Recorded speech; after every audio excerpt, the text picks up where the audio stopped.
Faithfully Conveying Value, Interpreting Global Great Books. Hello, this is Sally's Book Club. Today we're interpreting the book called Half the Sky. This is a book about contemporary women's plights. When mentioning contemporary women's dilemmas, what comes to your mind? Workplace inequality or rural sun preference ideologies? Maybe just those? But this book shows reality is far crueler than imagined. Annually, 2 million women disappear worldwide due to gender discrimination. 3 million girls suffer sexual slavery globally, some murdered by captors. 21% South African women report rape before 15. 1 in 7 Niger women die in childbirth. This is Half the Sky. Authors Nicholas Kristof and Sheryl WuDunn, Pulitzer-winning journalist couple. They traveled developing nations, documenting sexual violence and healthcare deprivation. They followed abused women's lives through long-term interviews. This book reveals countless women still living in hellish half the sky during 21st century. Published in 2009, it became America's best-selling nonfiction book, endorsed by Hillary Clinton and Angelina Jolie. Bill Gates calls it essential reading, though the stories are distressing. They demand our attention as they're closer than we think. What's happening in Half the Sky? What plights do women truly face? The first dilemma, forced prostitution. A 2008 Indian brothel study found half teenage prostitutes were forced into trade. Meena being one. Born into poverty, Meena was kidnapped at 8 to 9 years old, then sold to brothel at 12. Meena endured brothel life for decades. 10 clients daily, beaten 5 days weekly with iron bars, can't cry when beaten, or they'll hit harder. She couldn't leave the brothel, never received payment. She bore children, but brothel-born kids face tragic fates. Some brothels welcome prostitutes' children. They become property. Boys become laborers. Girls forced into prostitution at 12 to 13. Meena's children, too. The book documents other teenage prostitutes. Their fates mirror each other, mostly from poor Asian villages. Traffickers deceive them with promises of city jobs. Sold to brothels in India, Malaysia, imprisoned. Brothel owners enforce compliance through beatings, rape, drugs. Rebels get mutilated or killed. Many want to escape, but return due to drug addiction developed in brothels. Others face death threats and social stigma, forced back. Many contract HIV, dying before 30. Paradoxically, forced prostitution thrives in sexually conservative nations. Societies condemning premarital sex tacitly accept prostitution for unmarried men. This implies upper-class girls preserve chastity, while lower-class like Meena get sacrificed.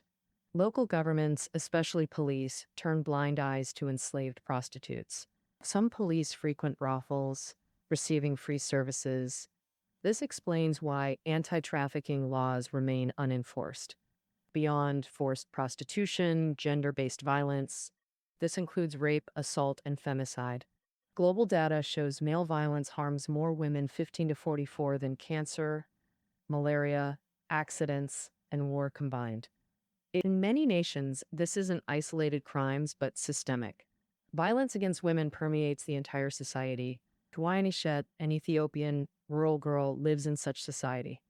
In her village, men who can't afford dowries resort to rape. Deflowered girls lose marriage prospects. Families avoid reporting to protect reputation. Thus, victims end up marrying their rapists. Tuwanishet defied this violent tradition. At 13, she was abducted for 2 days of continuous assault. Her attackers beat and raped her repeatedly. She escaped covered in blood. Refusing traditional silence, she reported to police. Her rapist kidnapped her again, even dragging her to court to force marriage consent. The old law allowed rapists to avoid prosecution through marriage. Tuwanishet refused marriage. She persisted in appeal. The judge perplexedly asked, "Why reject his proposal?" The rapist served only 1 month. International feminists helped amend Ethiopian law. Rape remains crime even if victim marries attacker. But laws alone don't change reality. Outside capitals, Female chastity often overrides legal systems. Obsessive honor culture makes sexual violence enforcement tools. This creates other gender violence. Honor killings. Honor killings execute disgraced girls like Dua Khalil. Dua Khalil, Kurdish Iraqi teen, spent night with boy, unknown if intimate. Her family demanded death to restore honor. 17-year-old Dua became honor-killing victim. Dua's execution video spread online. The footage shows her dragged into the street, kicked and stoned for 30 minutes until death. UN reports 5,000 honor killings annually, 5,000 Duas murdered yearly. Sometimes honor violence manifests as gang rape to shame rival families. When Mukhtaran's family feuded in Pakistan, tribal council ordered her gang rape as punishment. 4 men dragged her to stable while villagers waited to mock. This reveals rape as psychological weapon, enforcing misogyny. While men commit most violence, women often enable it. 25% Sierra Leone wartime rapes involved female accomplices. Brutal rapes cause vaginal or rectal tears, creating fistulas. The third plague, maternal health crises. Fistulas mainly stem from childbirth without medical care. Victims leak excrement constantly. $300 repairs unaffordable. Abandoned by husbands, they starve or succumb to infections. Maternal mortality concentrates in poor nations. 1 in 7 Niger women die childbirth-related deaths. Why Africa's crisis? Poverty, healthcare gaps, and African women's narrow pelvis structure increases risks. Niger's maternal death rate reaches 1 in 7. Why such high mortality in Africa? Beyond poverty, biological factors like pelvic structure, a narrow pelvis enables faster running but increases childbirth risks. The final plague, female genital mutilation, FGM.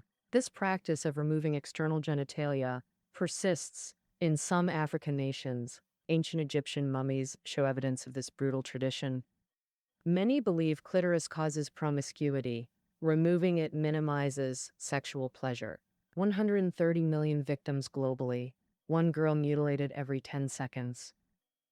Traditional midwives or blacksmiths perform procedures with unclean tools.